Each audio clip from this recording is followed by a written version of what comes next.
এই যে গেরোয়া দিয়ে দিছে, এখানে অনেকগুলো বাংলাদেশি রেস্টুরেন্ট ছিল। এই সাইডে যত রেস্টুরেন্ট আছে বর্তমানে সব বন্ধ, খানা পিনার অনেক সমস্যা হয়ে যাচ্ছে। হাজিদের হোটেল থেকে খাবার খাইতে অনেক সমস্যা দেখা দিচ্ছে। বাংলাদেশি সব হোটেলেই বর্তমানে বন্ধ। মিসফালাতে বর্তমানে কোনো হোটেল নাই বললেই চলে। তারপর হচ্ছে হাজিরাও মোটামুটি সেলুনের কষ্ট করছে, সেলুনও নাই। এটা হচ্ছে হিজ্জা মসজিদ, খুব শীঘ্রই হিজ্জা মসজিদও ভাঙাতে পড়বে, ভেঙে ফেলবে।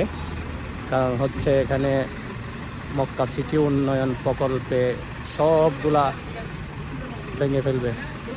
উন্নয়ন প্রকল্পে যেটা দেখলাম, বিশাল একটা মসজিদ হবে এখানে, মদিনা শরীফে মসজিদে গাম্বামার মতো বিশাল একটা এই জায়গায় মসজিদ হবে। সবগুলা হোটেল বন্ধ।